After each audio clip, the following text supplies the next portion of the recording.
Hello, little dreamer. Tonight, let's float away into a quiet meadow where the sky is soft and blue and the grass hums with the whispers of dandelions. There, under a sky stitched with golden clouds, live three very sleepy little pigs. They are not in any rush. They build slowly, nap often, and speak in yawns and giggles.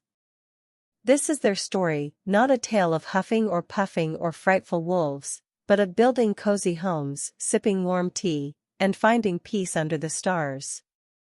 So close your eyes, take a breath, and let's drift gently into their world, where everything is soft, everything is kind, and every piglet ends up safe, warm, and deeply asleep. Once upon a time, in a sleepy, sun-warmed meadow at the edge of a whispering forest, there lived three little pigs. Their names were Puddle, Petal, and Porridge. Puddle, the smallest, loved soft things, blankets, mossy rocks, clouds that looked like cotton. Petal, the middle pig, spent her days humming and planting daisies in neat little rows. And Porridge, the eldest, was always half asleep, sipping chamomile from a teacup that never seemed to empty. They lived together in a little round tent made of stitched-up leaf quilts and lavender twine.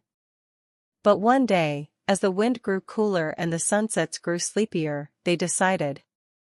"It's time," said Porridge with a great yawn, "to build our own cozy homes." The meadow stretched on forever, a patchwork of sleepy hills and fluttering clover.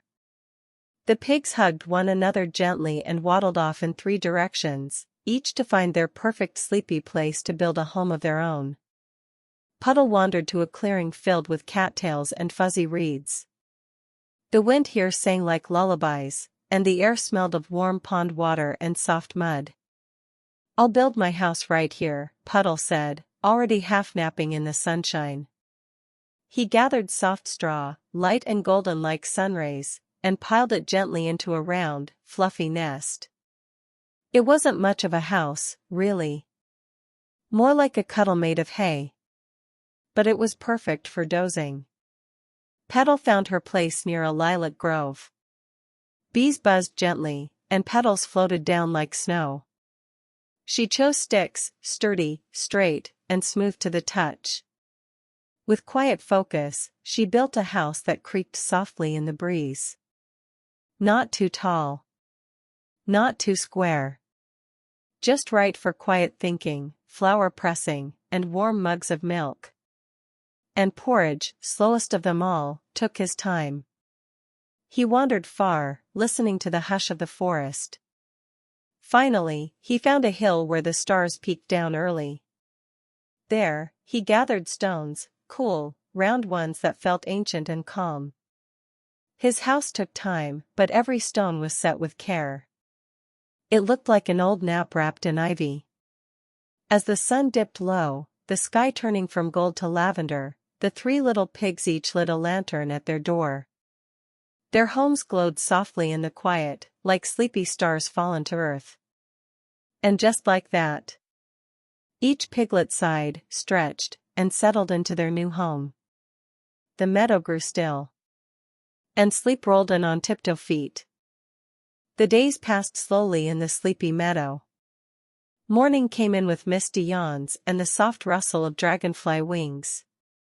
The three little pigs spent their time in the gentlest of ways, tending to tiny gardens, watching clouds drift like sailboats, and visiting one another for tea and crumbly honey biscuits.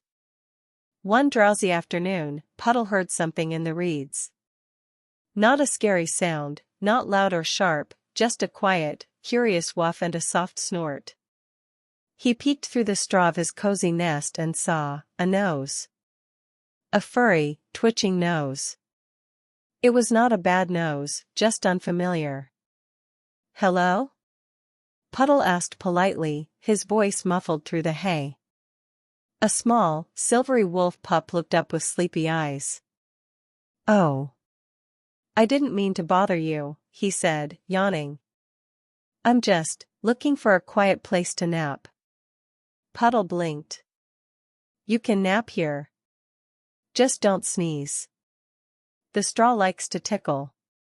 The wolf pup smiled and curled up beside the straw nest, his tail like a curled question mark. Together, they dozed. But the wind began to blow, just a little. Not angry, just playful. It spun through the reeds and made the straw shiver. A few pieces floated away like sleepy feathers. The nest began to lean. "Oh," said Puddle, stretching. "I think it's time to visit Petal." They padded off together, quiet as drifting leaves. At Petal's stick house, the wind hummed softly in the eaves. She had made acorn tea and was knitting something with yarn the color of sleepy skies. Puddle and the wolf pup sipped quietly, watching the trees dance outside. But the wind had gotten just a little more curious. It tugged on the stick walls, made them creak like stretching arms. "I think," Petal said gently, "that it might be time to go to Porridge's stone house." The three friends bundled up and stepped into the whispering breeze. The walk was long but lovely. The path curved gently past slow-moving brooks and mushroom circles that glowed faintly under the growing dusk. Fireflies blinked like lanterns guiding them forward. By the time they reached the stone house, night had settled like a thick woolen blanket. Porridge was already lighting his lanterns, small floating orbs of moss glow and sleepy fire. "I felt the wind too," he said, opening the heavy wooden door. "Come in, all of you." Inside, the stone walls were warm from the fire and smelled faintly of lavender and old stories. Cushions lined the corners, and tea steamed in a kettle that never whistled, just sighed. The wind howled softly outside, never angry, just lonely. But within the stone walls, there was only stillness. The three little pigs and their new friend curled up beneath patchwork quilts, their breath deep and slow. "Thank you," whispered the wolf pup. "I didn't mean to knock on your nests. I just needed somewhere gentle." Porridge smiled, his eyes already closing. "Everyone does, sometimes." And outside, the wind listened, and slowly began to sleep too. Morning came slowly, as it always did in the meadow. First came the pale light, cool and silver, like milk poured over the hills. Then the warmth followed, golden and yawning, slipping between tree trunks and peeking through mossy window panes. Inside the stone house, the little group stirred. Porridge stretched with a long sigh. Petal blinked sleepily and curled deeper into her quilt. Puddle gave a tiny sneeze and nuzzled into the softness of his pillow. And the wolf pup was already awake, sitting quietly by the window, watching the mist drift across the grass. He looked calm. Peaceful.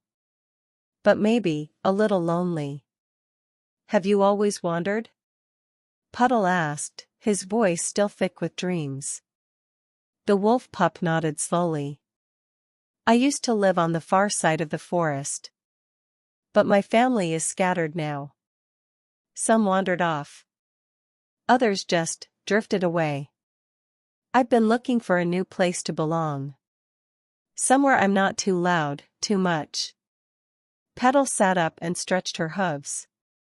"You're not too much," she said gently. "Maybe you just haven't found your rhythm yet." That day, the pigs made a plan, not a grand plan, not a loud one. Just a soft, simple one. They would help the wolf pup build a house of his own. Something sturdy. Something quiet. Something sleepy. Together they wandered into the forest's edge where the breeze was softer and the ground hummed with warmth. There, in a clearing surrounded by swaying wildflowers and stones worn smooth by time, they chose a spot. The wolf pup blinked slowly. "Right here?" "Right here," said Porridge, already stacking round stones. They worked slowly. Thoughtfully. There was no rush. No deadline.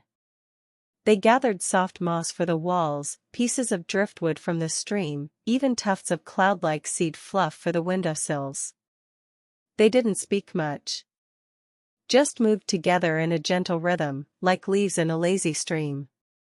As they worked, the wolf pup's eyes grew softer. He smiled more. His tail swayed like a slow metronome. And when the little house was finished, round and quiet, with a moss roof and wind chimes made from flower stems, he stepped inside and sat down. The house didn't creak or shift. It sighed. It belonged. That evening, the four friends sat outside with mugs of warm elderberry milk. The wind had returned, but it was no longer restless. It rustled through the trees like a lullaby. "I think I've found my place," said the wolf pup quietly. "Not just the house, but here. With you." Puddle leaned against him with a soft snort. "You snore a little." Petal giggled, and Porridge handed the pup a folded quilt. "So do we all." And with the stars blinking gently above, and the forest breathing slow and steady, they stayed out a little longer, saying nothing at all. Just feeling the stillness of belonging. Days passed like drifting clouds, soft and slow, full of golden light. The four friends settled into a gentle rhythm. Some mornings they met in the meadow to sip honey tea beneath a swaying willow. Other times, they visited one another's homes, bringing fresh-baked seed cakes or bundles of thyme.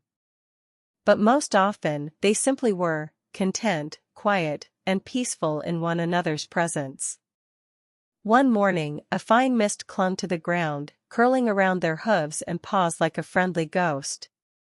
The air smelled of moss and warm bark, and the forest sang its usual hush-hush song. The wolf pup, now fully at home, suggested a walk. "Not to go far," he said softly, "just to stretch our dreams." So they walked. Not quickly. Not with any destination.